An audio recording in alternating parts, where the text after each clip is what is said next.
Thank you, Patricia, for going over all of the Merci Patricia details. pour Can cette everyone hear me exposition okay? de problèmes techniques. So thank Est-ce que you tout le monde peut everyone for m'entendre? joining Merci us tout le for monde. World Refugee Day. In very different Merci circumstances this year pour to tous ceux honor qui the strength and courage of sont avec refugees and nous migrants around the world. aujourd'hui pour We have many favoriser.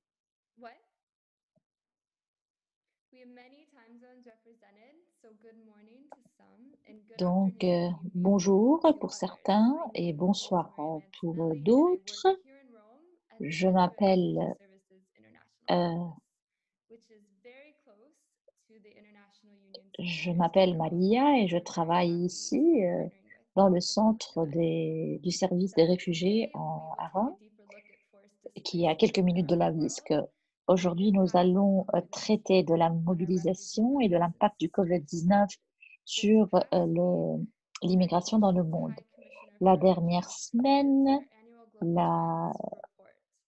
Forced displacement les stands rapports at nearly 80 des Nations million Unies people worldwide, up by almost 9 million montrent from the qu'il y a previous plus year. que 80 And millions of this 80 de million, over half personnes are internally euh, displaced. et beaucoup plus This de is 9 millions clearly a sont, long-term euh, phenomenon, and it should be quittent noted leur that the pays, precariousness, marginalization, and et rejection nous devons that savoir refugees and que migrants tout are ceci currently facing leur is not cause new, but has been exacerbated by beaucoup COVID-19. de 80 million people, this is an rejets. overwhelming number, C'est but un as this très large already nombre, mais radically comme vulnerable group faces even more uncertainty, les we encourage groupes refugees vulnérables to know and also to vraiment understand. font face à beaucoup de As stated difficultés, in his 2020 nous World voyons que le Migrants and pape, Refugee Message, dans sa it is lettre not about statistics, it is about pour la Journée refugees. mondiale du réfugié We encounter 2020, them, we get to know more about il them, s'exprime en and disant qu'il ne knowing s'agit their pas de stories, we statistiques, will be able to mais de personnes understand them. réelles. Si nous ne Today, our rencontrons pas ces wonderful personnes, nous speakers n'apprenons from pas different à parts les of the connaître world et will share en sachant plus experiences sur leur of being histoire, nous serons close en mesure to de les serving comprendre. migrants and refugees, Aujourd'hui, helping us wrap our nos heads meilleurs around orateurs venus some de of the différentes larger parties du numbers monde that partageront leur exist expérience within de the proximité refugee reality. et de service aux migrants et aux So réfugiés, before we get nous aidant started, ainsi à nous another quick concentrer sur logistical note. le grand nombre de We don't personnes qui have sont time associées à to cette take réalité. your Avant de individual commencer, une questions. petite note If you do have logistique. questions, please wait to ask Nous aurons until le you temps de yield poser the des questions à question la to be fin, donc able je vous to prie de automate les them. tenir, d'attendre. As N'hésitez pas Patricia à les mentioned, mettre dans le you chat. can use the hashtag World Refugee Et Day voilà, vous pouvez World aussi Refugee utiliser le and also hashtag post it in the World chat. Refugees Day So, without 2020. further ado, Donc, I will introduce our first speaker, Carolina pour ne pas Gottardo. tarder, je vous présente Carolina Carolina is the Chief Gottardo, Refugee qui est la Services directrice du Officer. service jésuite des réfugiés Carolina en is an Australie. immigrant lawyer and economist Euh, specializing in Caroline migration, asylum, and gender, and has est, worked on human rights issues for more than 20 est une years in avocate et different parts of the économiste world. She's also spécialisée dans les served questions de on the migration. Elle a Istanbul travaillé depuis plus de 20 ans sur les Institute questions and des droits de l'homme dans co-author différentes the régions du Global monde. Compact and the Actuellement Commission on directrice du service External jésuite des Borders and réfugiés. Elle est également Migration. présidente du groupe Femmes, Genre et Caroline is a Diversité. member of the UN Women's Caroline Global est membre Expert Working d'un Group on groupe Women d'experts Migration mondiaux des Nations and Unies qui travaille sur les femmes et la migration. Coalition Elle fait on partie aussi du Forced conseil d'administration de la Migration. Coalition internationale sur la Carolina détention et de la agrees Coalition with mondiale lawyers pour les migrations. Voilà, je te passe la parole, Thank you. Carolina. Carolina? On a perdu Carolina?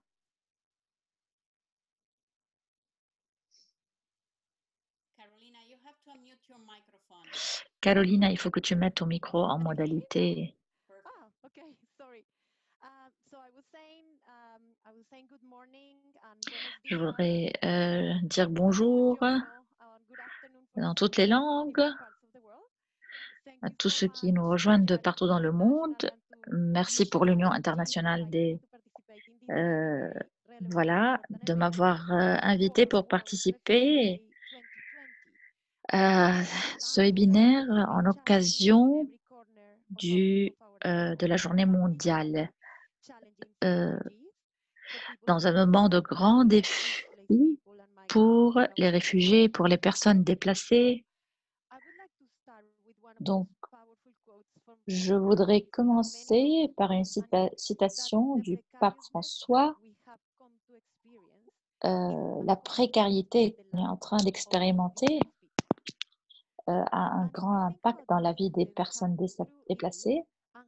Si nous pensons à combien cette citation est vraie, nous pensons que ce sont seulement des nombres, mais ce sont des personnes qui ont souffert même avant le Covid-19, qui se trouvent dans des camps, des réfugiés, qui attendent ceux qui sont les déplacés dans plusieurs conditions, circonstances.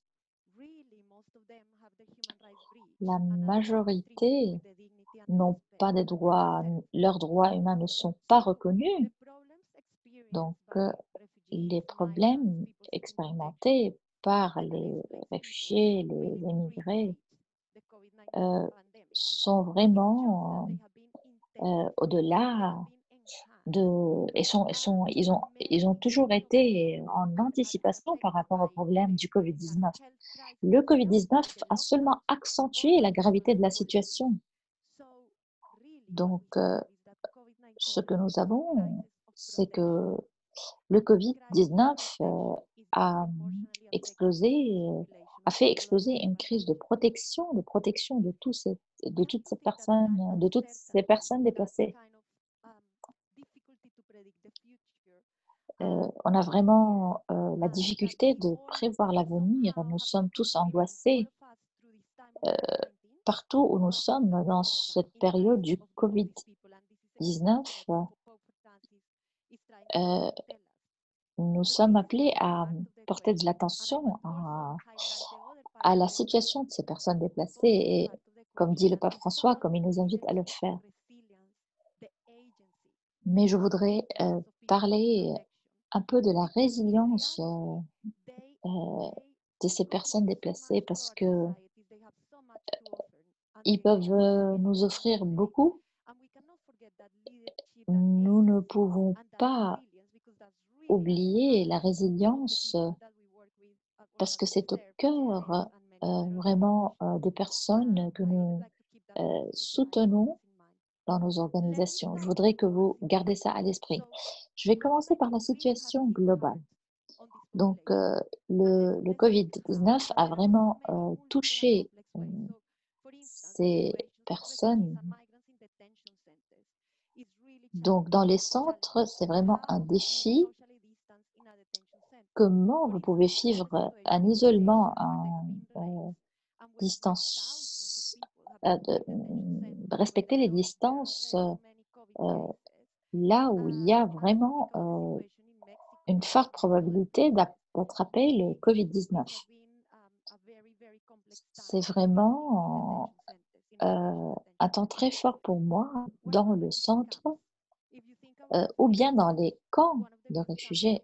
Si je pense à quelques exemples, là où il y a des personnes qui sont positives au Covid et au nombre de personnes qui se trouvent dans une zone très limitée géographiquement. Et il y a aussi ceux qui ont le droit d'échapper de leur pays et de retrouver de l'aide dans d'autres pays.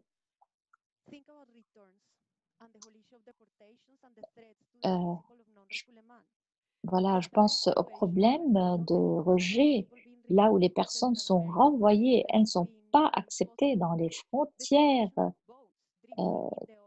Donc, quand je pense aux personnes qui meurent dans les océans, il y a beaucoup de personnes qui sont mortes dans ces circonstances, au Malaisie, au Bangladesh. Il y a beaucoup de personnes qui n'avaient pas de chance, comme en Venezuela et Colombie. Il y a des situations tragiques comme celle aussi en Inde. Il y a des milliers et des milliers de situations similaires. Il y a aussi le besoin fort qui n'est pas reconnu à ces personnes déplacées, soit par rapport à la nutrition, soit par rapport aux mesures préventives qu'ils doivent avoir contre le COVID-19. Il y a vraiment une différence dans le traitement des personnes, des résidents fixes et des personnes et des personnes déplacées. Donc, ceci se présente dans plusieurs lieux dans le monde. Le secteur local, il y avait plusieurs personnes qui travaillaient parmi ces personnes déplacées et malheureusement, Carolina, can you just slow down a little bit for the interpreters? Of course. Sorry. Sorry. donc, est-ce que vous pouvez ralentir un peu pour les traductrices? Parce que, bon, alors, suite à la pandémie, l'économie a été aussi touchée et du coup, beaucoup de personnes ont perdu leur travail et sont actuellement incapables d'aller en avant, d'assurer les nécessités de base à leur famille. Il y a aussi la xénophobie. Il y a vraiment, comme en Malaisie, il y a beaucoup de problèmes de racisme qui montent à la surface et les victimes sont toujours les migrants et voilà, il y a plusieurs événements, incidents de racisme partout dans le monde. Je crois qu'il est aussi important de mettre en relief la situation des femmes qui est aussi influencée par la pandémie et la crise économique. Les femmes, il y a beaucoup de femmes qui travaillent d'une manière, disons, qui n'est pas officielle. Du coup, voilà, elles sont touchées par ça. Il y a aussi le problème de l'abus sexuel. Il y a beaucoup d'agresseurs qui vivent actuellement avec leurs victimes et à cause du confinement, ils sont obligés de rester dans la même maison, dans la même famille. Donc voilà notre problème qui concerne les femmes. Voilà. Donc ceci se répète partout dans le monde. Quand on pense aux tensions, à tous ces problèmes, personnes qui demandent l'asile, ce sont vraiment des impacts énormes de la pandémie. Il y a eu quelques aspects positifs, par exemple, les réfugiés et les migrants sont en train de répondre à cette pandémie. Ils sont soutenus et aidés par beaucoup de congrégations dans le monde, des missionnaires, des religieux et des religieuses. Il y a aussi une mise en relief à la lumière l'importance de la main-d'œuvre étrangère dans chaque pays, donc ceux qui travaillent dans le soin des personnes âgées, ceux qui travaillent dans les restos. Donc là, on reconnaît vraiment leur importance. En Europe, par exemple, il y a eu initiatives de régularisation de personnes déplacées. Donc, tout ceci a été bon. En réalité, dans l'ensemble, il y a eu plus de précarité que d'inclusion. Et avec la pandémie, voilà, qui a touché toutes les économies du monde, nous n'avons plus un support suffisant. Il faut aussi prendre conscience de la crise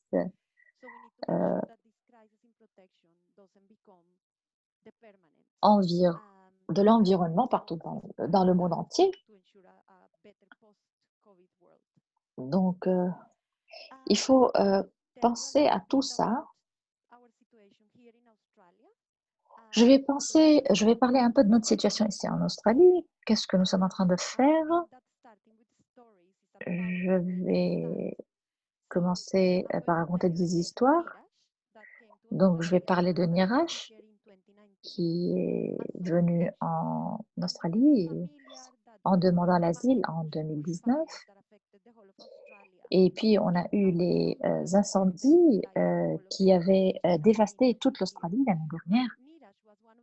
Et Niraj était quelqu'un qui aidait durant cette crise des incendies. Il préparait le manger, les repas, il distribuait, il aidait.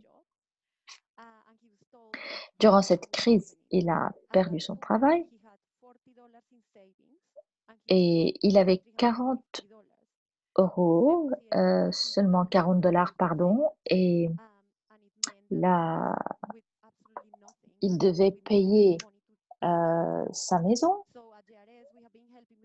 Il devait payer, donc, voilà, on a essayé de l'aider. Et il y en a beaucoup qui ont une situation similaire, comme Laila, qui est victime d'abus sexuels, qui a trouvé un travail avec beaucoup de difficultés en 2017. Et à cause de cette pandémie, elle a perdu tout ça et on a eu beaucoup de personnes qui ont été influencées par le Covid. Donc, il y a plusieurs personnes qui ont perdu leur travail et le gouvernement australien, malheureusement, exclut complètement les personnes déplacées qui sont venues en Australie pour demander de l'asile. Voilà, donc ils ont un soutien quasi nul.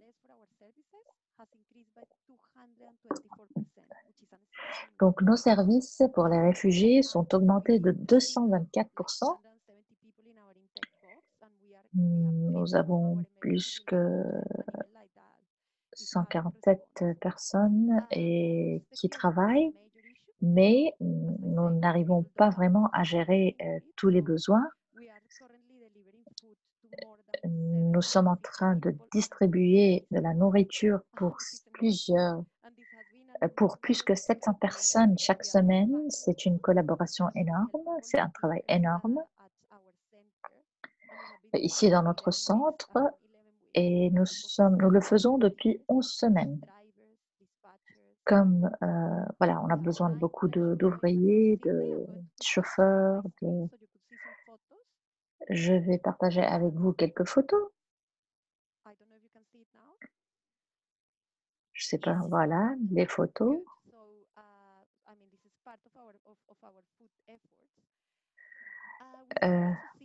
Donc, voilà,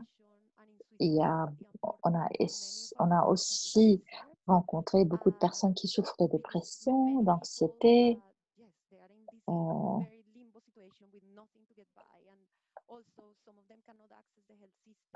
Donc voilà, beaucoup d'entre eux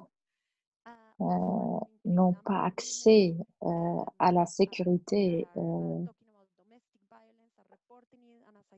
à l'assurance médicale publique, disons. Et donc voilà, se trouve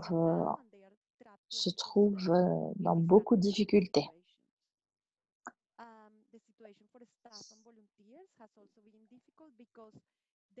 La situation, donc voilà, il y a beaucoup d'initiatives pour aider des personnes à, euh, à se mettre debout de nouveau.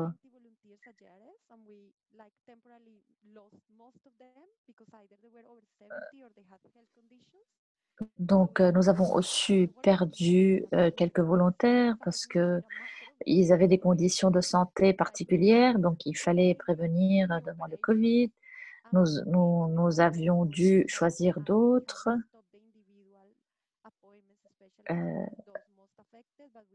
Puis on a essayé d'envoyer des personnes pour le soutien individuel. Donc, en tant qu'organisation, nous avons été résilients, nous avons multiplié nos services et nous croyons que c'est un problème systématique.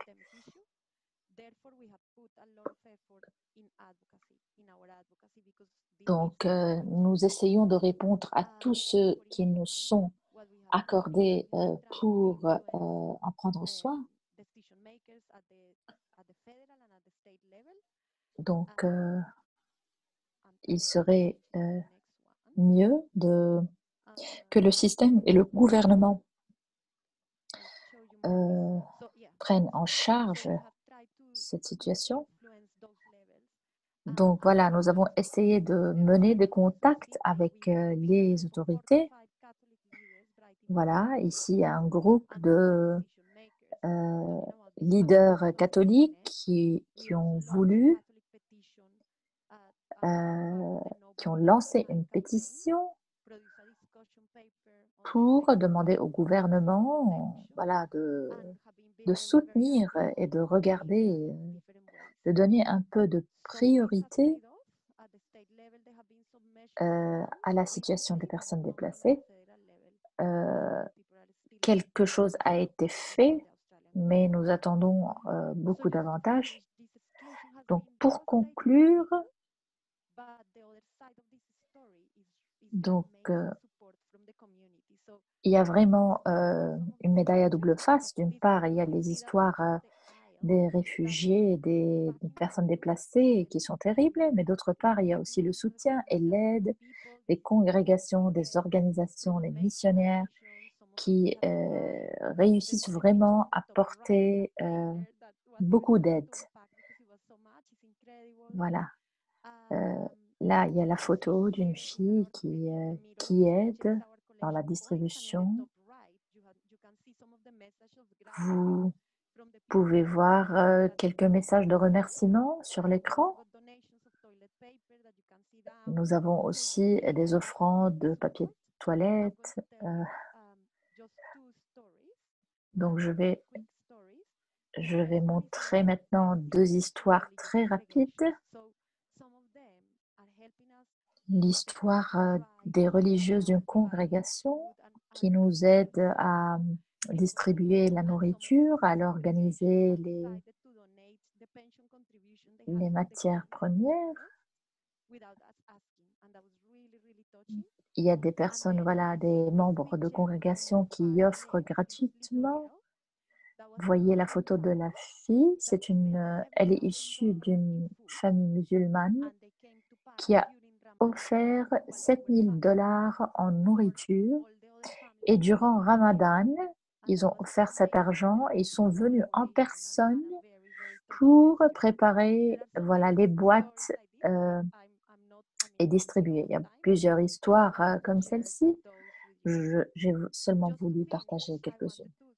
Pour finir, je vais commencer je vais finir avec Pape François, avec lequel j'ai commencé. Son message pour la journée des réfugiés dans le monde. Nous ne sommes pas en train de parler de statistiques, de personnes, mais nous parlons des personnes, des membres de leurs histoires. Le pape François nous demande continuellement d'accueillir, de promouvoir, de sensibiliser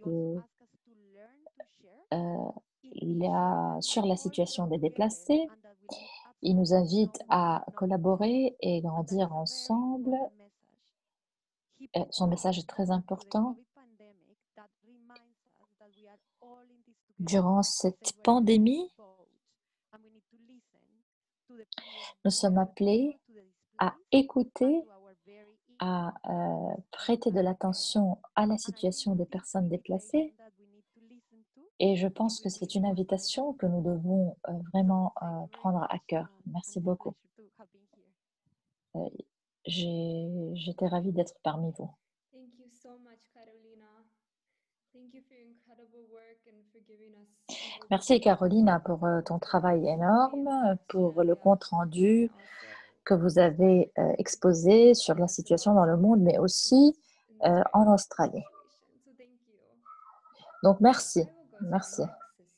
Je vais passer à notre seconde intervenante, Sœur Carmen Elisa Bandeo.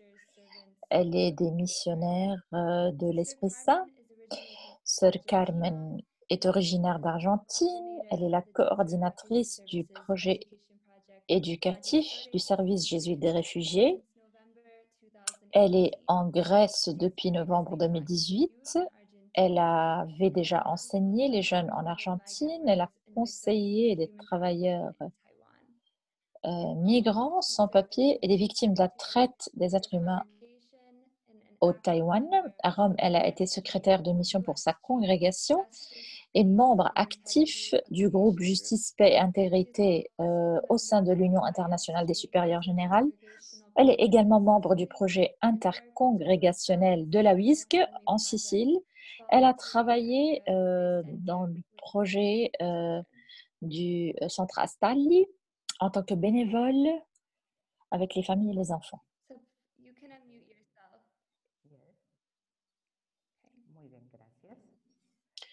Merci beaucoup.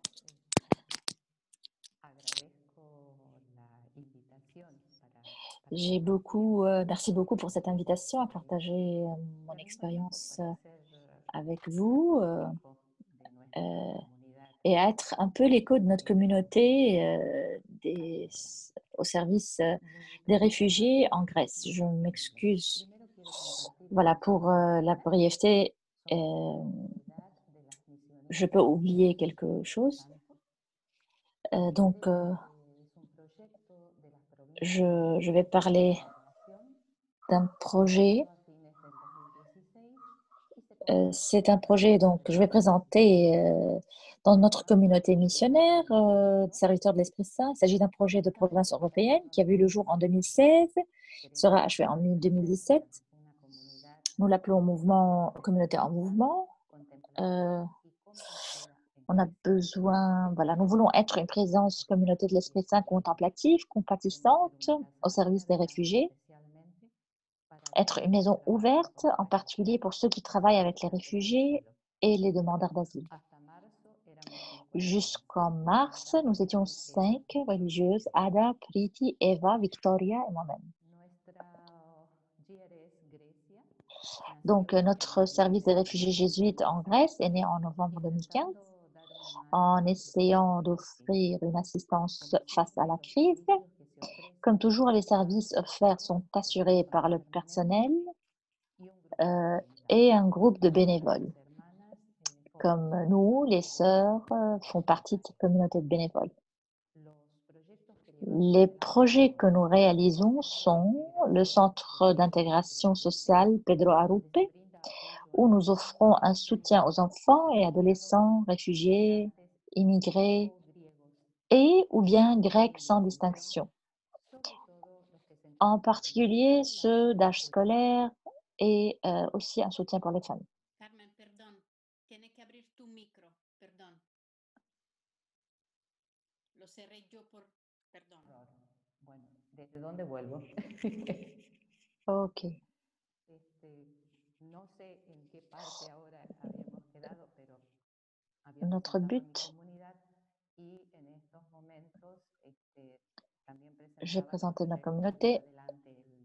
J'avais présenté ma communauté et je parlais du projet de centre de l'intégration sociale Pedro Arrupe, où nous offrons un soutien aux enfants, adolescents réfugiés, immigrés, grecs ou non, sans distinction, en particulier l'âge scolaire. Notre but est de promouvoir. Je suis la coordinatrice de ce projet. Notre but est de promouvoir l'intégration par un programme d'éducation non formelle, un cours de grec, d'autres langues, comment préparer son curriculum vitae, son CV pour jeunes et adultes. C'est aussi un espace sécurisé où nous réalisons des activités pour les enfants, artistiques, des activités artistiques, linguistiques, des cours de maths, des jeux. Le centre, il y a aussi dans le centre une section pour les femmes et les enfants. Nous cherchons à autonomiser les femmes réfugiées ou demandeuses d'asile en leur offrant une assistance sociale et médicale dans des divers ateliers, la possibilité d'avoir un espace sûr où elles peuvent prendre une douche, laver leurs vêtements, boire un thé. Bon, voilà, où elles peuvent acheter aussi gratuitement des habits, des articles ménagers, des jouets. Nous avons un autre projet qui s'appelle l'heure du thé. C'est un espace où ils peuvent socialiser, échanger des informations, jouer, tout en buvant une tasse de café ou de thé. 2 jours par semaine pour les hommes et 2 jours pour les femmes. L'une de notre sœurs est infirmière. Il est donc impossible de ne pas donner de conseils de santé lorsque nous sommes consultés, en ayant toujours recours aux plantes et aux remèdes naturels ou au massage, ce qui le rend plus accessible à notre peuple et le reconnecte souvent avec les pratiques de leur pays d'origine. Dans tous nos projets, nous travaillons en collaboration avec d'autres institutions comme Caritas, d'autres ONG, d'autres congrégations comme les missionnaires de la charité, Mère Thérèse de Calcutta, les bénédictines. Je dirais que nous avons formé une communauté de service.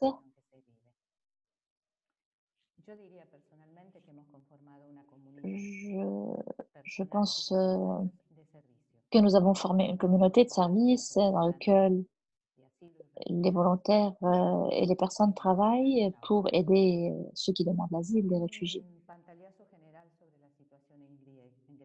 Je vais parler un peu de la situation générale en Grèce.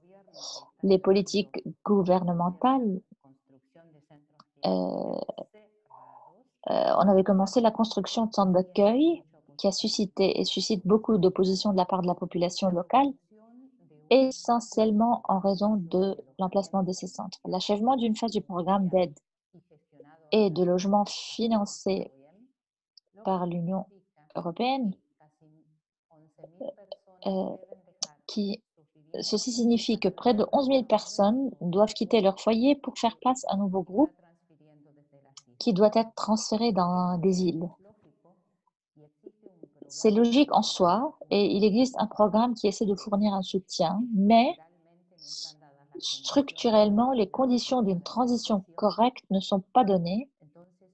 Beaucoup de ces personnes iront vivre dans la rue. Une situation qui s'aggrave chaque jour, surtout ces jours-ci, selon notre directeur du centre jésuite des services pour les réfugiés. Toute la tension et la violence qui sont vécues en raison des relations avec le gouvernement turc, la manipulation des vies humaines à la frontière nord, l'arrivée de nouvelles personnes sur les îles déjà encombrées. Pour ne pas citer quelques-uns des problèmes qui se posent en Grèce. Vous pouvez les lire sur les journaux internationaux, dans l'édition anglaise des journaux grecs. Je ne veux pas entrer dans l'origine des conséquences, mais qui dépassent la Grèce et qui touchent l'ensemble de l'Union européenne. Je tiens à souligner que nous rencontrons tous les jours des personnes qui souffrent des conséquences de tout cela. Ces personnes ont un visage, une histoire, ont des rêves, des espoirs, des défauts comme chacun d'entre nous. Pendant la période de quarantaine imposée par le Covid-19, comme partout ailleurs, nous avons connu la fermeture de pratiquement tous les services et les restrictions de mouvement, de déplacement. Beaucoup de nos gens qui vivaient confinés dans les camps, comme nous le savons déjà. Perdona la molestia, tienes que mover el micro fuera de tu camiseta. Tienes que tenerlo así porque se escucha un ruido que molesta mucho. Perdón. Así, Muy bien. perfecto. Gracias, Ok. perdona. Gracias. Est-ce que tu peux mettre bien le micro parce qu'il y a un bruit continu? Bon, donc comme nous le savons, ce n'est pas la même chose dans une maison avec jardin, un appartement, électricité, Internet. Donc vivre dans les tentes ou les conteneurs des camps avec un accès très limité ou inexistant à l'eau, voilà. Beaucoup d'entre nous, voilà, vivent dans des maisons avec des jardins, des appartements, avec l'eau, l'électricité. Donc vivre dans les tentes et les conteneurs des camps avec un accès très limité ou inexistant à l'eau, aux toilettes, à l'électricité, à Internet. Beaucoup de nos gens vivent dans la rue ou dans des colonies. Ces services indispensables sont restés ouverts. Les supermarchés, les pharmacies, les hôpitaux, toutes les institutions ou les ONG ont été contraintes de fermer leurs portes et de réinventer leur présence et leur forme d'aide auprès des plus démunis. Beaucoup ont réussi, d'autres ont dû fermer leurs portes et attendre en gardant ouverte la communication par téléphone avec les personnes qui l'assistent. De nombreux réfugiés et demandeurs d'asile disposent d'une carte de retrait qui leur permet de retirer une somme d'argent en espèces. Beaucoup d'entre eux n'ont pas pu l'utiliser pour différentes raisons. Le gouvernement, peut-être ils n'ont pas de l'argent, les distributeurs automatiques n'étaient pas disponibles, et cela affecte vraiment fondamentalement. Il y a des gens qui ne peuvent pas acheter la nourriture nécessaire. L'une des premières mesures prises par le gouvernement, qui a agi rapidement, et il faut le reconnaître, est l'un des facteurs qui ont contribué au faible nombre de cas et de décès dans le pays, a été la fermeture d'écoles. Un cycle complet de cours en ligne a été lancé grâce aux efforts de nombreux enseignants et responsables. Mais comme dans de nombreux pays, elle a mis en lumière les disparités sociales de la société grecque.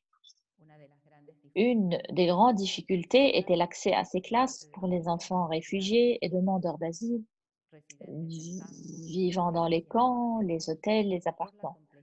En raison de la complexité du processus, du manque d'Internet, d'électricité ou de simple fait de n'avoir qu'un seul téléphone portable par famille, il convient de noter que ce problème a également été rencontré par les enfants grecs issus d'une classe sociale pour pauvres et les enfants, pour les plus pauvres et les enfants d'immigrés.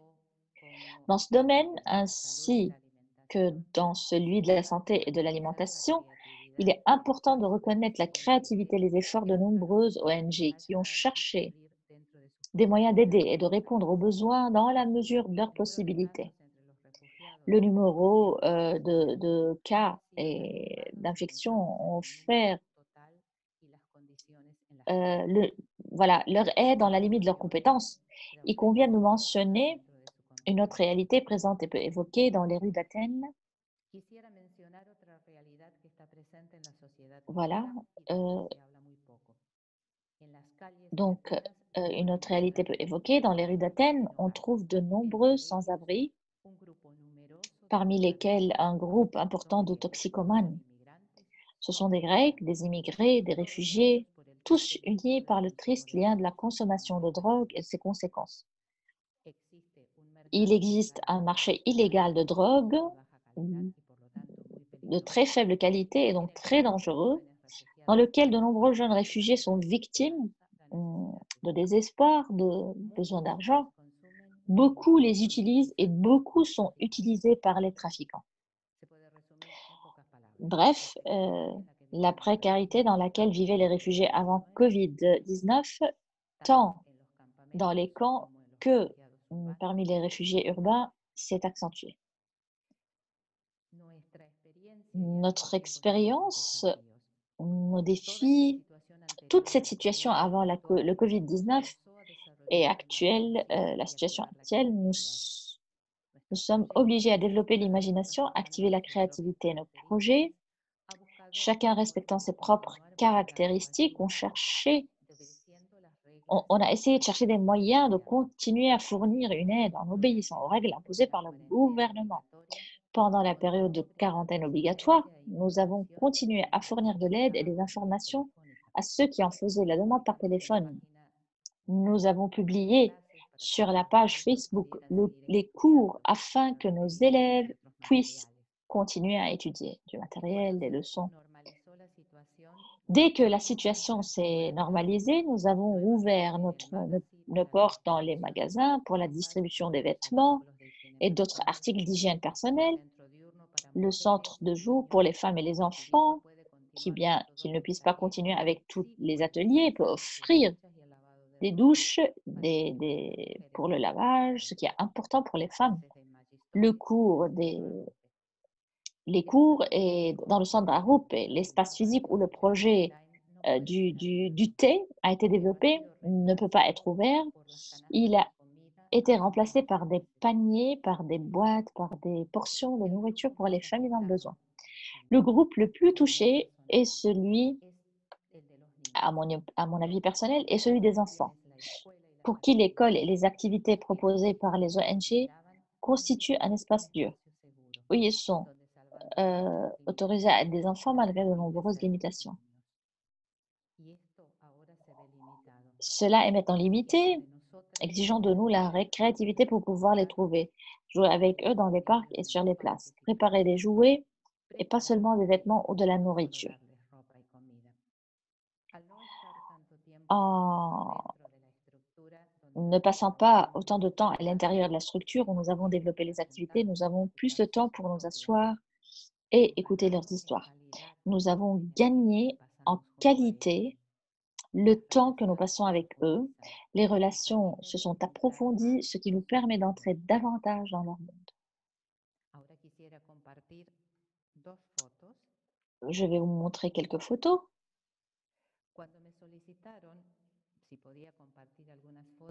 Voilà. C'est une photo. Il y a des éléments communs. Nous sommes autour d'une table. Dans les deux cas, il s'agit de la cuisine. Dans la première photo, il s'agit de la cuisine du centre des réfugiés. Et l'autre, c'est la maison où vivent les volontaires. L'autre, donc, est la cuisine de la communauté. Dans les deux cas, nous faisons partie du centre des réfugiés jésuites. Je les ai choisis parce qu'elles représentent mon expérience en Grèce. Voilà, comme l'a exprimé un volontaire, la cuisine est accueillante, elle invite au dialogue et au partage. Pour moi personnellement, les projets et les expériences en Grèce m'offrent la possibilité de partager la vie de ces personnes dans leur quotidien. Nous pensons souvent qu'aider les réfugiés et les demandeurs d'asile, c'est le faire à travers des gestes héroïques que vous voyez à la télévision ou que vous publiez dans les journaux, vous voyez publier dans les journaux, et qui sont nécessaires et importants. Mais nous oublions que la vie est pleine de petits gestes quotidiens qui nous font sentir humains, comme le sourire, répondre 1000 fois à la même question avec patience, réaliser qu'aujourd'hui vous avez vu quelque chose de différent, en faire l'éloge, soigner un rhume ou penser une blessure, donner un conseil, accepter les éloges, donner des conseils. Voilà, des conseils sur le voyage, accepter leurs éloges, leurs opinions sur vos vêtements,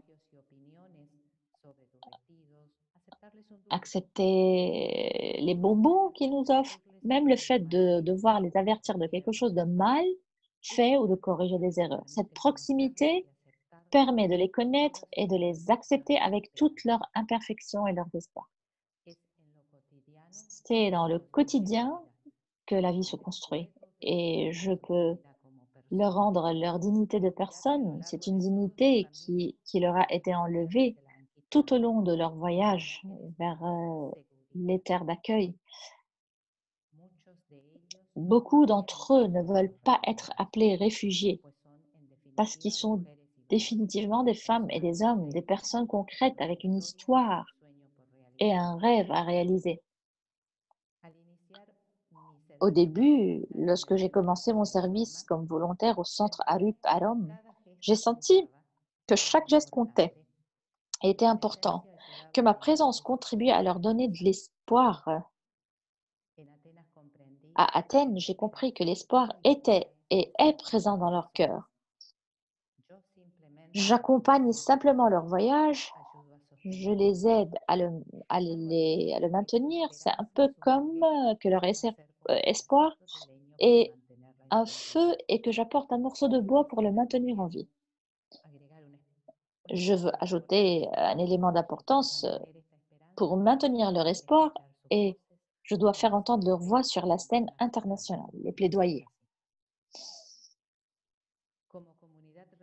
En tant que communauté religieuse, notre vie est comme une liturgie constante où nous plaçons la pauvreté et parfois l'impuissance de ne pas pouvoir aider dans les mains de Dieu. Et notre bon Dieu nous renouvelle et nous renvoie vers eux. Merci beaucoup en grec. Langue grecque, nous comptons sur votre soutien et vos prières.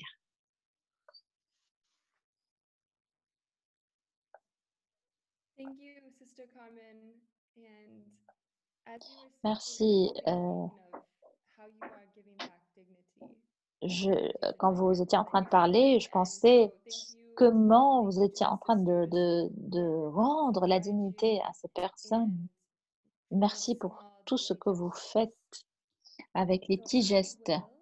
Je vais passer et j'ai l'honneur de présenter notre intervenant, Taban Patrick Cosentino. C'est un ancien jésuite réfugié du Sud-Soudan. Il est né au Sud-Soudan, mais est grandi en Ouganda où il a vécu pendant 19 ans. Il est l'un des bénéficiaires du service jésuite des réfugiés. Après avoir terminé ses études secondaires, il a été inspiré par les jésuites, travaillant avec le centre pour devenir jésuite, avec le service des réfugiés. Il est passé en temps de formation en Tanzanie, en Inde, en Éthiopie, au Kenya, et maintenant il est en Italie pour compléter ses études en sciences sociales. Il a récemment été nommé au conseil d'administration du service jésuite des réfugiés. Il est passionné par la justice sociale et l'éducation. Il consacre sa vocation à la défense des droits des personnes marginalisées. Donc, à toi la parole. Merci Maria. Merci beaucoup pour cette introduction. Et je vais vous dire, j'aimerais bien partager avec vous mon histoire en tant qu'ancien réfugié. Quelle était ma vision du monde dans mon enfance, comment l'éducation est devenue une priorité pour moi et comment j'ai fini par devenir jésuite. Je réfléchirai aussi également avec vous au message du pape François à l'occasion de la Journée mondiale des réfugiés. Je terminerai par l'impact de la pandémie du Covid sur mes frères et mes sœurs réfugiés. Donc, je m'appelle Taban Patrick Cosentino. Je suis née au Sud-Soudan en 1987. J'ai grandi dans le camp des réfugiés de Magburu à Adjumani, en Ouganda. J'ai 2 frères et 2 sœurs. Mes parents et mes frères et sœurs ont été répatriés au Sud-Soudan en 2018, puis ont été à nouveau contraints de partir en 2016. Actuellement, ils vivent dans des différents camps de réfugiés en Ouganda. Le nom Taban est un mot arabe qui signifie fatigué. Ce nom m'a été donné à la lumière des expériences de la guerre et il reflète également les expériences ultérieures des camps de réfugiés. J'ai vécu et entendu de nombreuses histoires sur ce que cela signifie de grandir en tant que réfugié. Être fatigué est une façon de voir les choses. Pour moi, il est important d'explorer d'autres perspectives afin de souligner non seulement les aspects négatifs de l'expérience, mais aussi la possibilité de dépasser les difficultés et l'amertume. Ma vision du monde en grandissant dans un camp de réfugiés était pleine de négativité, d'impuissance, la faim, la soif, la nudité, la solitude, la haine, et ainsi de suite. Mais à un moment donné, j'ai commencé à voir que même si je me trouvais dans une situation indésirable, je n'y étais pas condamnée. Avec le temps, l'espoir s'est accru. J'ai commencé à reconnaître les bienfaits et les possibilités qui étaient présentes même dans cette situation. Je me souviens souvent des moments où la nourriture, les vêtements et d'autres besoins fondamentaux étaient insuffisants. Maintenant, quand je vois des enfants grandir dans une situation similaire, je ne peux pas me retenir de vouloir les écouter et de leur offrir tout ce que je peux pour les aider. Ayant été moi-même sur place, je peux facilement me connecter à leur expérience de manque et d'impuissance. Dans le camp de réfugiés, ce qui semblait le plus important était les besoins immédiats. Et pour moi, l'éducation n'en faisait pas partie. C'était ma mère qui m'a appris à considérer l'éducation comme une priorité. Quand j'avais 7 ans, elle m'a emmenée dans une école maternelle. Le premier jour de mon expérience, j'ai été choquée. J'ai chanté et on m'a donné de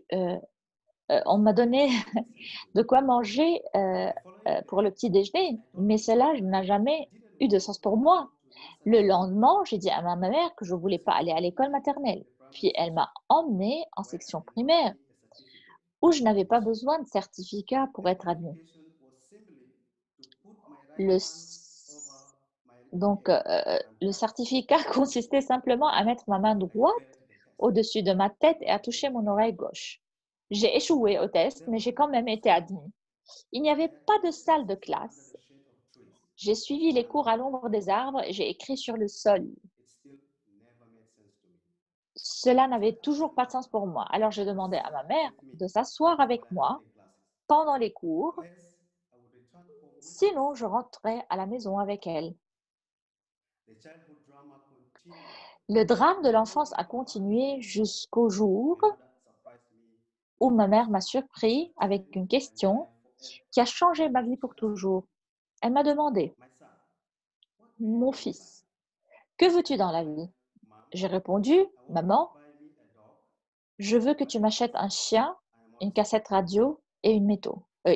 Pardon. » Elle m'a regardée et m'a souri en disant, « Mon fils, je vais t'acheter un chien et une cassette radio. »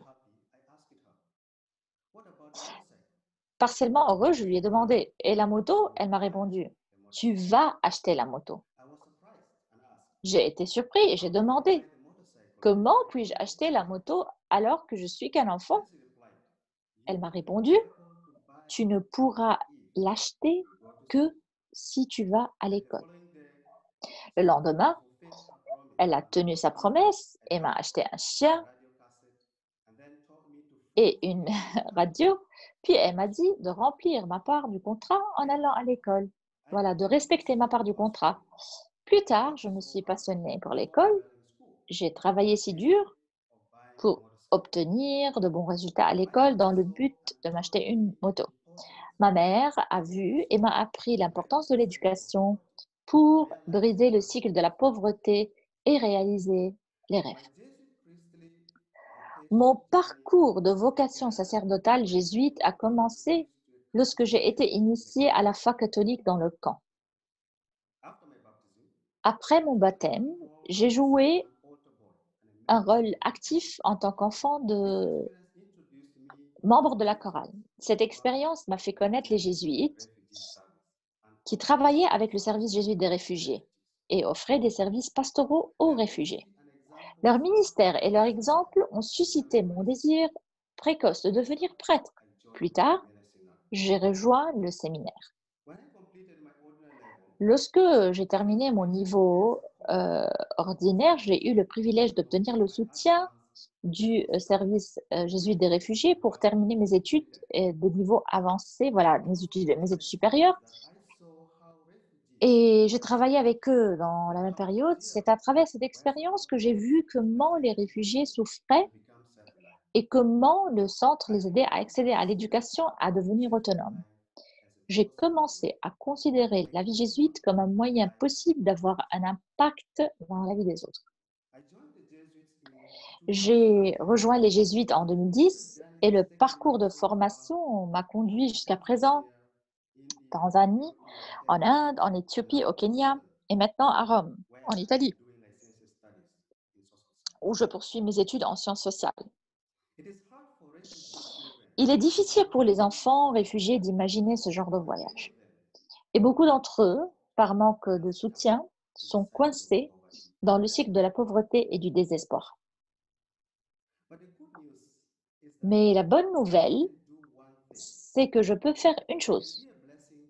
Je peux être une bénédiction en plaidant la cause des réfugiés, en participant à un événement, en soutenant, en priant, en faisant des dons. Je peux m'impliquer dans ce que le service jésuite des réfugiés fait pour transformer la vie de nombreux réfugiés, en les accompagnant, en les servant et en défendant leurs droits. Le service jésuite des réfugiés a été une grande partie de mon histoire et de nombreuses autres histoires similaires. Je suis encouragée par le message de sa sainteté, le pape François, pour la Journée mondiale des réfugiés. Le pape plaide pour l'accueil, la protection, la promotion et l'intégration des migrants, des réfugiés et des personnes déplacées. Il montre également comment ces efforts peuvent être améliorés par des actions concrètes. Il part du besoin de savoir pour comprendre, d'être proche pour servir, d'écouter pour se réconcilier, de partager pour grandir, de s'impliquer pour promouvoir, de coopérer pour construire. Ce message m'a fait réfléchir à mon expérience d'ancien réfugié et à l'impact que ces actions peuvent avoir dans la vie. Je vais proposer une réflexion sur 3 des actions concrètes proposées par le pape. À la suite de la guerre au Sud-Soudan, j'ai été déracinée et placée dans une situation de pauvreté extrême et de désespoir, où j'ai dû affronter la peur, l'incertitude, la faim, la nudité, l'impuissance et le désespoir.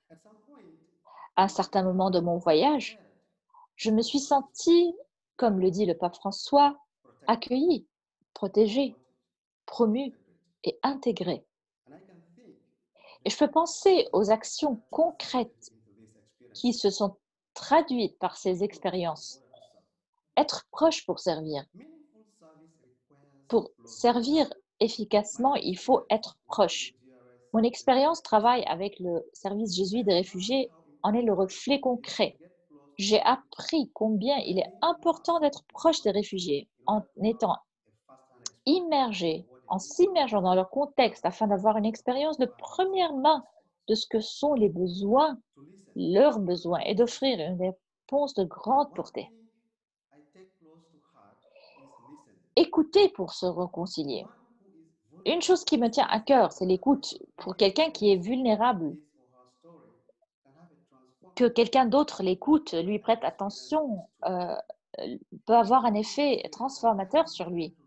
J'ai vécu cela aussi. C'est grâce à cette expérience que j'ai commencé à reconnaître les opportunités qui m'entouraient et que j'ai continué à grandir en confiance, en espoir, ce dont j'avais besoin. Non seulement pour poursuivre mes rêves, mais aussi pour voir comment mes inspirations sont liées à celles des autres. Donc, s'impliquer pour promouvoir. En tant que jésuite en formation, j'ai travaillé avec le service des jésuites des réfugiés au Sud-Soudan et j'ai partagé mon histoire avec les étudiants pour les encourager à rester optimistes et à faire de l'éducation une priorité. De plus, j'ai utilisé mon argent de poche pour payer les frais de scolarité et acheter les uniformes pour certains enfants qui étaient dans un besoin extrême. L'application dans la vie des personnes vulnérables est toujours une bénédiction. S'impliquer directement envoie un message à ces personnes pour qu'elles ne soient pas oubliées. Et cela me permet de rester au courant d'elles et des situations là où je me retrouve. Quand je pense à mon époque de réfugié, je ne peux pas m'empêcher de me demander comment les réfugiés vivant dans les camps font face à cette période de pandémie Covid-19. Avant le confinement, mes frères et sœurs réfugiés du monde entier étaient déjà en quarantaine, sans liberté de mouvement. Maintenant, les difficultés des restrictions sont pires pour eux. Pardon. Être un réfugié, c'est être presque entièrement dépendant des autres. N'ayant pas de jardin à cultiver, les réfugiés doivent dépendre de la ration mensuelle des ONG. Je pense à leur routine quotidienne, comme la collecte de bois de chauffage, la recherche d'eau, la recherche de nourriture, la gestion de petits commerces. Habituellement, les réfugiés marchent plusieurs kilomètres d'un camp à l'autre pour retrouver les membres de leur famille disparus et leur rendre visite. La fermeture de ces camps a mis tout cela en attente. Quand je pense à la distanciation sociale, j'imagine ce que cela signifie pour une famille de 10 personnes vivant sous une même tente. Quand je pense au maintien de l'hygiène, je me demande comment cela est possible quand il y a une pénurie d'eau, même pour la boisson. Quand j'entends parler du confinement, je pense aux parents qui doivent chercher du pain quotidien pour leurs enfants. Et puis, il y a aussi le problème des écoles qui sont fermées, sans possibilité d'apprentissage virtuel. Que puis-je faire dans cet état d'urgence? La pandémie a certainement compliqué davantage les problèmes des réfugiés. Il peut s'agir d'enfants souffrant de malnutrition, de maladies, de grossesse non désirée chez les jeunes écolières, d'abandon scolaire, de dépression, de peur, de désespoir et même de perte de vie. Je peux faire une chose pour encourager l'espoir au milieu de toutes ces menaces. Je peux faire une chose pour être une bénédiction dans la vie de mes frères et des sœurs réfugiés. Je me sens encouragée par l'appel du pape François à des actions concrètes. Et je suis déterminée à continuer à chercher des moyens de faire de ce message une réalité partout où je me trouve. Merci pour votre écoute, pour avoir écouté mon histoire. Merci beaucoup, Taban.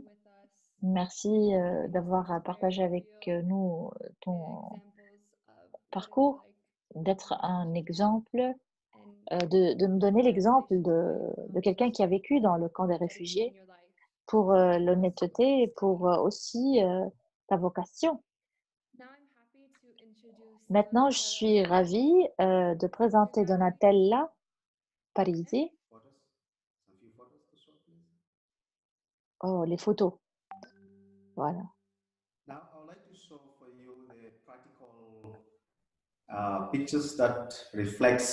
Voilà, ce sont quelques photos qui parlent de ma vie. Comme je l'avais dit, le nom Taban est un mot arabe qui... Je suis fatiguée. Ana Taban, c'est en langue arabe.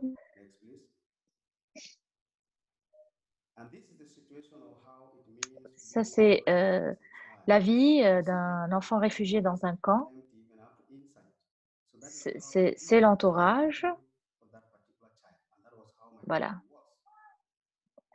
C'est le regard de cet enfant exprime un peu ce qu'il vit. Voilà, quand je vois des enfants, je voudrais les écouter, être avec eux, etc. Aller à l'école est une priorité, donc pour chaque enfant réfugié, il faut le soutenir, l'aider.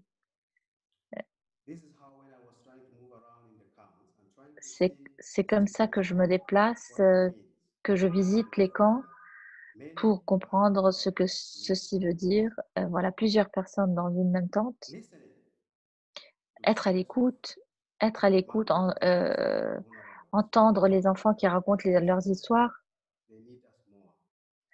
Ils ont besoin de nous. J'ai partagé la même histoire que j'ai partagée avec vous aujourd'hui, avec les enfants des personnes déplacées, parce qu'ils n'arrivent pas à comprendre quel est le but de leur éducation. Donc, voilà, je les ai motivés pour qu'ils puissent croire au succès. La joie que j'ai quand je vois des enfants qui fréquentent les écoles, quand je vois des personnes émancipées, contentes. Thank you, Taban. Okay, so now I will introduce Donatella. Je passe à Donatella Parisi. Graduating in law at Lewis University. Donc, après avoir fini les études en droit à l'université Luis Guido Carli de Rome et une thèse sur le droit international. Après l'obtention de diplôme, elle a poursuivi une carrière dans la coopération internationale qui l'a emmenée au Guatemala, Nicaragua, Salvador. Grâce à une bourse du Bureau des Affaires internationales de la Croix-Rouge italienne, elle s'est spécialisée dans le droit international humanitaire. Actuellement responsable de la communication, des relations extérieures au centre Astalli. Merci beaucoup à vous. Merci pour cette invitation au centre Astalli pour parler de la campagne que nous avons lancée à l'occasion de la Journée mondiale des réfugiés. Le centre Astalli cherche toujours à porter de l'attention à la situation des réfugiés et des immigrés durant cette période, parce que tous ceux qui s'intéressent au thème cherchent de raconter avec des mots différents qui sont les réfugiés, pourquoi ils arrivent en Italie et quelles sont leurs histoires. Donc, le centre Astalli, à l'occasion de cette Journée mondiale des réfugiés 2020, a lancé la campagne de sensibilisation qui est intitulée « Dans chacun, il y a la trace de l'autre ». Ce titre reporte les paroles du pape François que le pape François avait écrit au centre Astalli. Donc, cette phrase, in ognuno la traccia di ognuno, donc dans chacun il y a la trace de l'autre, est retirée d'un poème. Donc,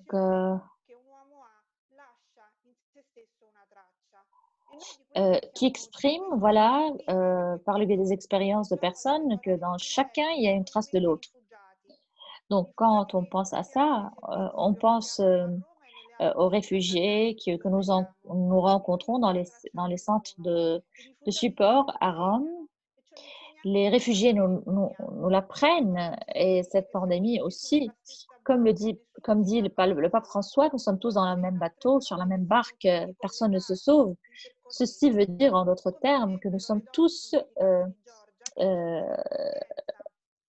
en relation les uns avec les autres. Nous sommes comme dans le centre de Astalli, là où nous accueillons les femmes. Nous sommes tous comme de nombreux fils colorés qui forment un tissu, une étoffe. Vous voyez dans la photo les femmes qui ont travaillé sur les masques. Dans la Casa de Georgia, il y a actuellement 30 femmes qui travaillent. Zainablin, Fatou, Demos qui viennent de la Niger, de la Somalie, de la Chine, de l'Érythrée. Les femmes qui ont traversé de nombreuses frontières, le désert, la mer, la Méditerranée, qui ont vu leurs compagnons de voyage mourir. Donc, la plupart aussi sont des victimes d'abus et elles nous enseignent que l'espérance ne meurt pas. Le pape François parle beaucoup de leur espérance. Nous expérimentons ceci chaque jour. Donc, à la maison de Georgia, il y a aussi Juliette. Juliette est une jeune femme de 20 ans. Elle a échappé au Niger. Elle est arrivée en Italie. Elle a été accueillie. Et Juliette avait un rêve voilà, son rêve était de devenir couturière, de travailler avec l'étoffe. Et grâce à un projet du centre Astalli, elle a pu faire un stage de formation. Et puis ensuite, à cause du Covid-19, elle ne pouvait plus aller à l'atelier de couture pour pratiquer ce qu'elle a appris durant le cours. Donc là, elle a voulu faire quelque chose dans la maison de Georgia. Donc l'idée est venue et que Juliette voulait partager avec toutes ses amies. Voilà, c'est l'idée qu'on va exposer bientôt. Donc cette campagne de solidarité est devenue la campagne du centre Astalli, et où nous avons invité toutes les personnes qui nous connaissent à faire partie de ce projet. Nous sommes convaincus que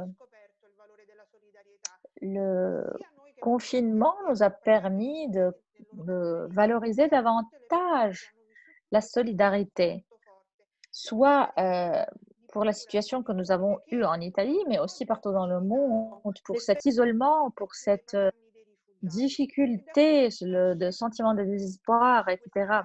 Et de là, c'est là que la campagne a été inspirée. Nous avons voulu lancer un message positif d'espérance. Nous avons voulu montrer au monde que les filles jeunes de 20 ans peuvent contribuer, peuvent rêver, peuvent faire, et qu'elles ont su mettre leurs compétences au service des autres. Moi, je dis toujours aux femmes réfugiées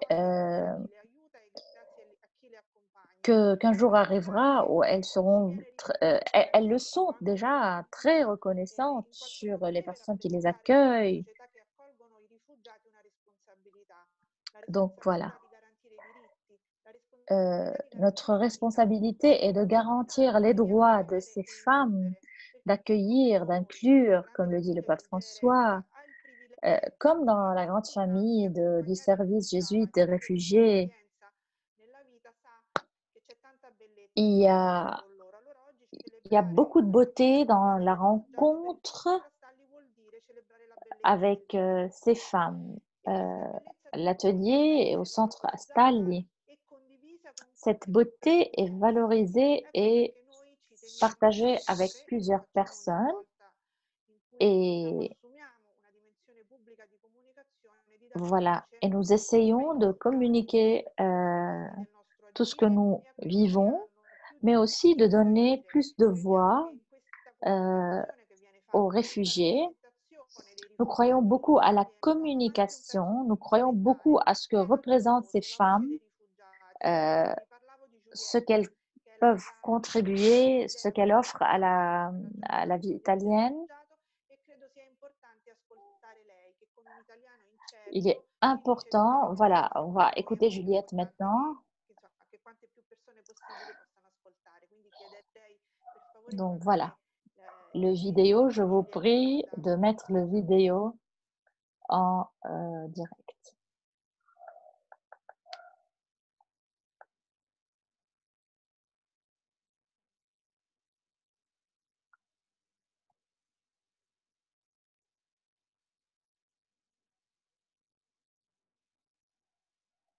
Ciao, mi chiamo... Salut, je m'appelle Juliette, je suis nigérienne, j'ai 23 ans, je suis en Italie depuis 4 ans, je vis à la maison de Georgia. L'année dernière, j'ai suivi un cours de couture pour devenir couturière. À mars, j'ai commencé un stage de formation. Ça a duré peu de temps. À cause du Covid-19, j'ai essayé de faire quelque chose à la maison parce que je n'ai pas voulu rester comme ça, sans rien faire. Donc, avec d'autres personnes, nous avons pensé de créer des masques et comme ça, on a commencé un atelier de couture à la maison de Georgia. Au début, j'étais toute seule. Ensuite, les autres filles ont commencé à m'aider. J'espère bien continuer dans ce domaine parce que j'aime bien devenir une couturière. C'est ma passion. Au revoir.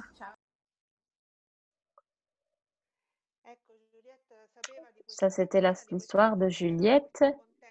Juliette savait qu'aujourd'hui, on va parler de ça. Elle était ravie de partager son expérience et de faire passer son message.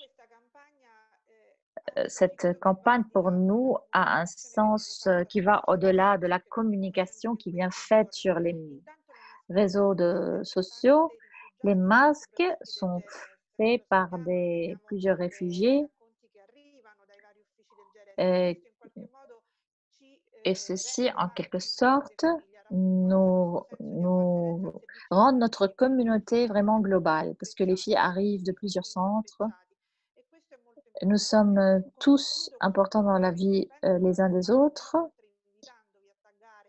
Donc, bien sûr, je vous invite à utiliser le hashtag Tracce Solidali pour parler de cette campagne. Pour nous, il est important de donner la voix à qui n'a pas une voix en Europe, en Italie. La voix des réfugiés manque. Ils ont des messages, des histoires à raconter. Ils sont forts, ils sont courageux. Ils sont jeunes, ils ont la force, ils vont vraiment, vraiment changer leur situation de pauvreté. Nous sommes appelés à les accompagner, à les écouter. L'exercice que nous devons faire est laisser de l'espace dans notre tête, d'éviter les préjugés, d'éviter les jugements communs, le pourparler, parce que la société italienne est habitée actuellement par cette angoisse, cette peur contre les réfugiés et nous sommes en train de créer des espaces où ces réfugiés peuvent se sentir protagonistes. Merci et bonne journée mondiale des réfugiés.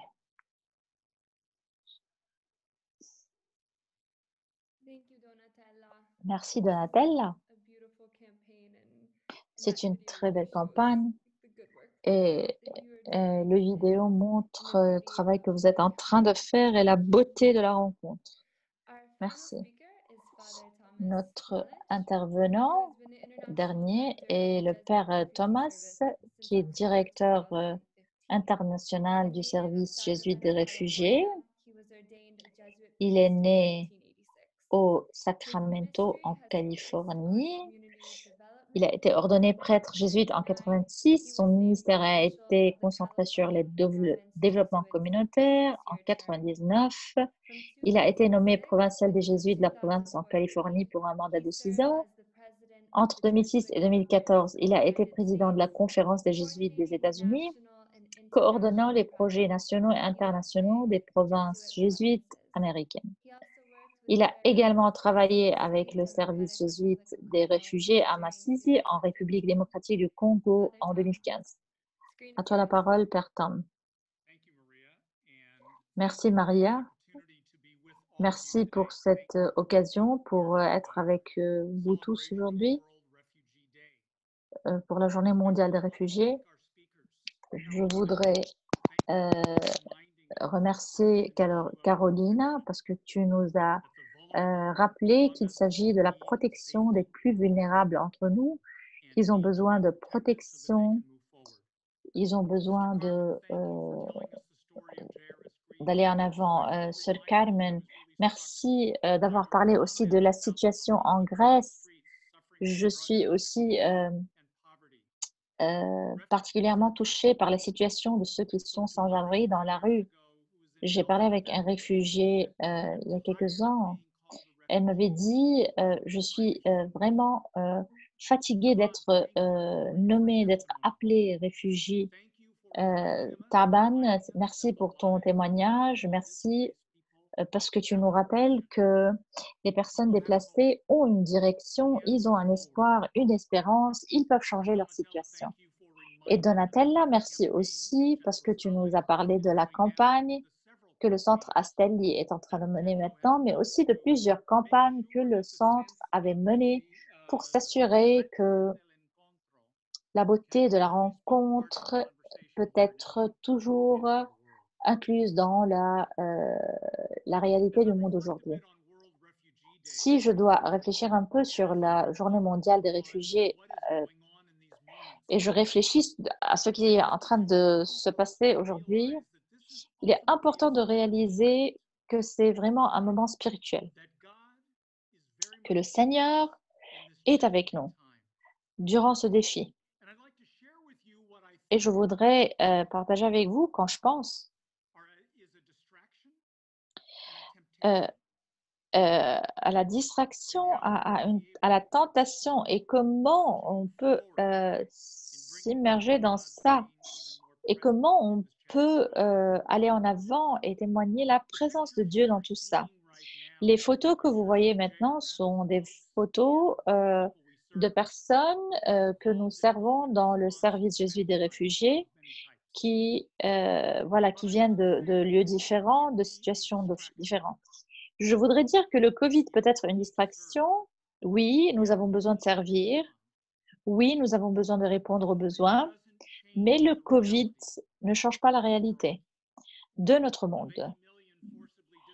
Il y a des millions de personnes déplacées. Il y a beaucoup d'injustices entre les personnes de couleur, de classes différentes, dans les différentes sociétés. Le Covid a un peu dévoilé la situation.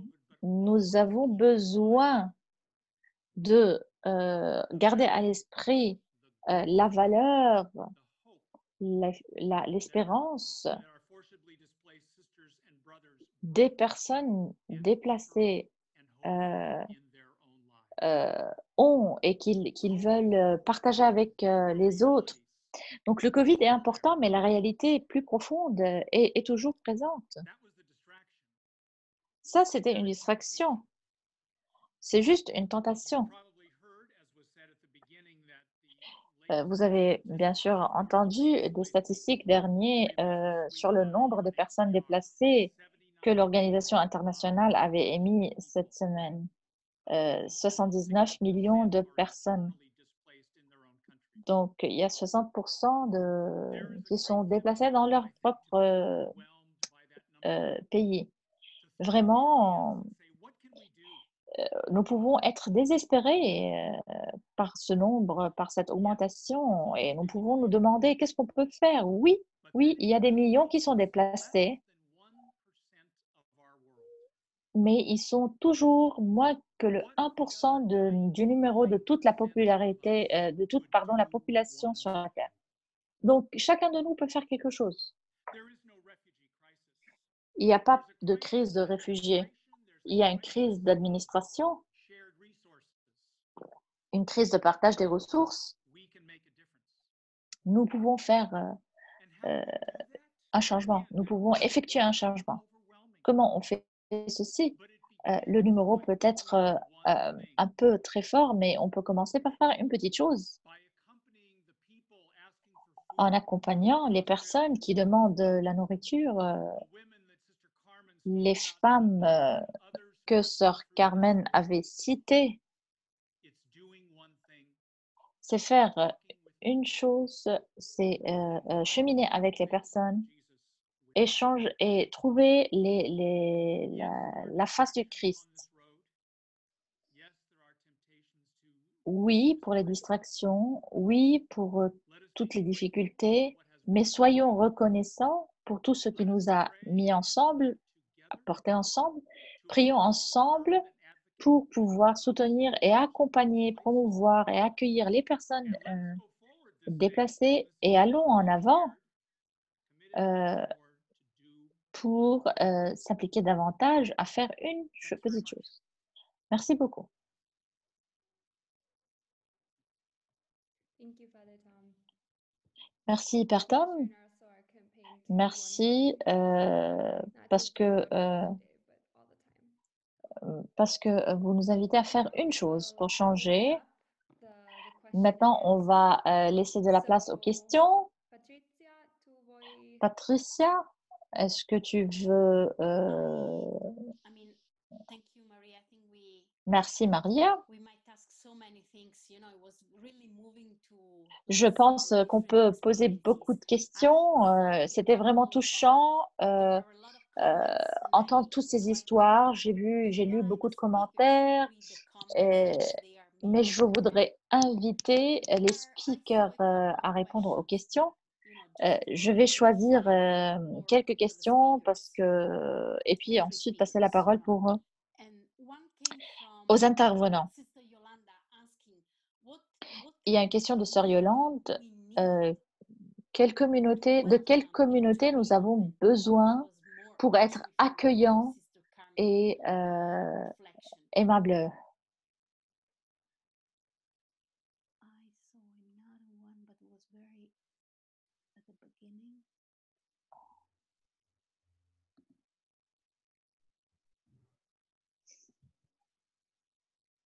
Yeah, I think it's okay because there was one at the very beginning and we have just a few minutes, Maria, so we can. Nous avons quelques minutes, donc on va laisser. Donc voilà, on va laisser une minute pour chaque intervenant et on va passer ensuite la parole à Sister Park pour la conclusion finale. We can follow the same order as before if you agree. Nous pouvons donner la parole à Carolina, ensuite Carmen, ensuite le frère Taban. Ça va, c'est bon? Carolina, could you please open? Okay. Yeah, that's a very good question. When thinking about what kind of community we need. C'est une très bonne question. De quelle communauté nous avons besoin? Je pense que nous avons besoin d'une communauté qui porte un regard sur les autres, sur les personnes déplacées, sur les réfugiés, un regard de fraternité, non d'étrangers, et de les traiter avec dignité, comme si c'était vraiment ton frère, ta sœur, pas comme une personne qui est étrangère. Je pense qu'il faut qu'on dépasse ces conditionnements. Et c'est ce que le pape François nous invite à faire. Il nous invite, puisque nous sommes tous dans la même barque, donc affronter l'incertitude, l'incapacité de confronter le futur, l'avenir, donc apprendre de nos expériences et être ce genre de communauté envers les personnes déplacées. Donc, traiter les autres comme nous voulons nous traiter. Donc, je reviens sur les papes du pape François, accueillir, protéger, promouvoir et intégrer. Parce que chaque verbe contient beaucoup de sens et d'actions concrètes en soi.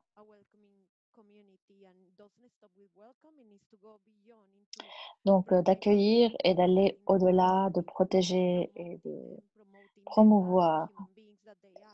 En tant qu'humains, ces personnes, de les aider dans l'intégration, de leur donner du boulot, de les mettre, de les traiter en tant qu'égales. Voilà, c'est le genre de communauté dont nous avons besoin.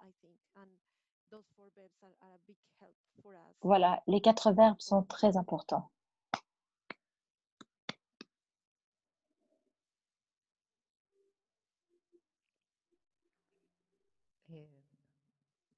Saltamos al español. On passe à l'espagnol.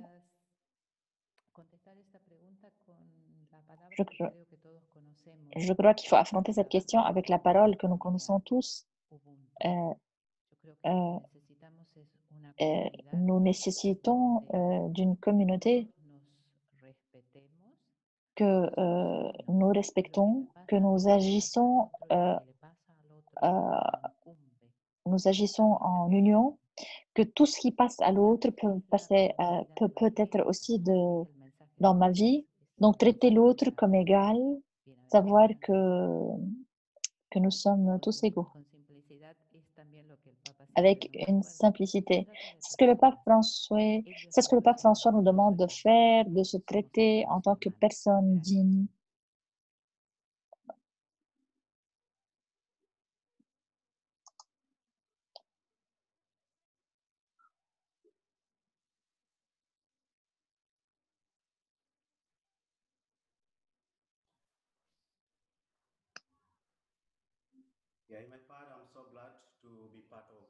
Je suis ravie de faire partie de ce programme et d'avoir partagé ce que j'avais dit, ce que veut dire être humain. Ce que je peux dire maintenant, c'est de quelle communauté nous avons besoin. Il y a beaucoup de genres de communautés, mais c'est prendre à cœur la dignité humaine.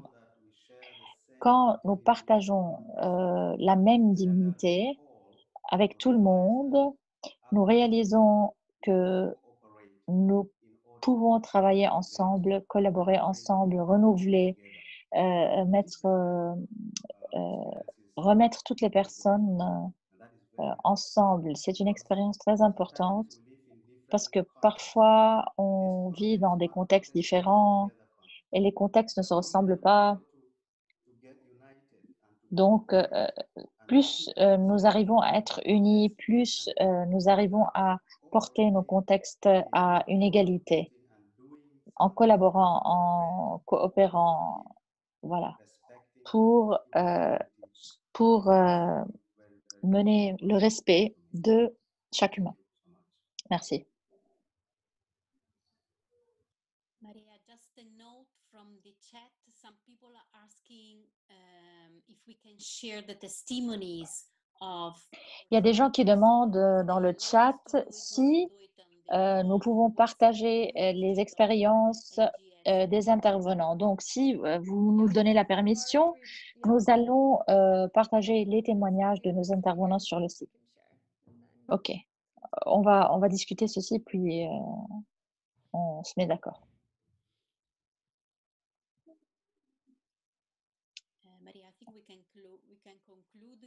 On peut conclure en passant la parole à Sister Pat.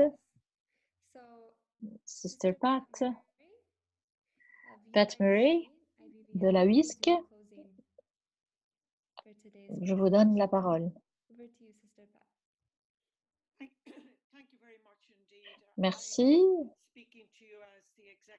Je parle en tant que secrétaire général de l'Union internationale des supérieurs générales.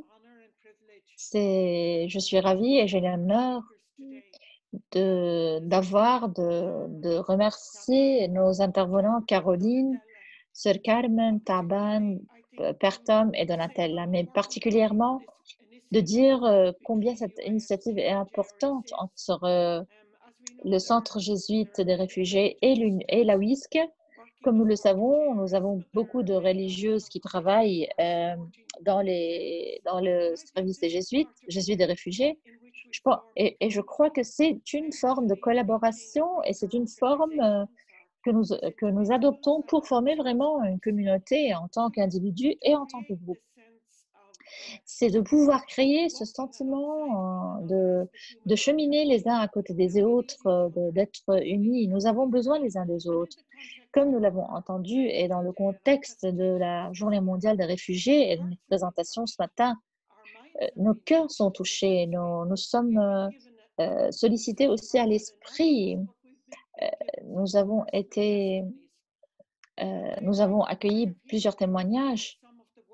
J'ai devant moi quelques mots, des mots qui m'ont particulièrement touchée, des trucs, des choses, des initiatives qu'on peut faire tout seul, écouter, rencontrer, respecter la dignité, cultiver l'espérance, se confronter à nos peurs, prendre des actions pratiques, concrètes, accompagner, écouter, être proche d'eux, donner de l'espace, créer des espaces. Je vais terminer avec Father Thomas. Il avait dit de commencer à faire une chose. Et je crois que nous pouvons laisser ce webinaire voilà, en pensant à entreprendre une seule activité. Peut-être une conversation avec quelqu'un, comment nous faisons partie d'une communauté humaine, que nous avons besoin de cheminer ensemble, d'être proches des personnes déplacées, réfugiées. Pas dans le sens de compassion, mais aussi dans l'ouverture complète à notre proche. Donc, parce que les jugements, certaines sociétés, réalités, nous ont poussés à nous fermer, à avoir des jugements. Et il est temps que nous sortons de tous nos préjugés et de nous introduire dans cette communauté mondiale humaine où l'espérance est cultivée et que pour permettre de cheminer ensemble en tant que frères et sœurs. Donc, je suis vraiment reconnaissante au service jésuite des réfugiés pour tout le travail que le service effectue dans le monde entier. Et aussi, je suis ravie d'être un de vos collaborateurs en tant que WISC. Et j'espère collaborer davantage dans le futur. Merci. Merci, Sœur Pat, pour cette conclusion.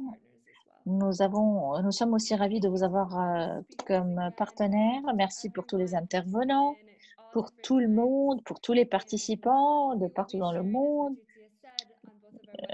Nous allons rendre disponible, accessible sur nos sites web, soit sur celui du service jésuite des réfugiés ou de la WISC, de revoir les interventions de nos speakers aujourd'hui. Je vous remercie. Merci beaucoup.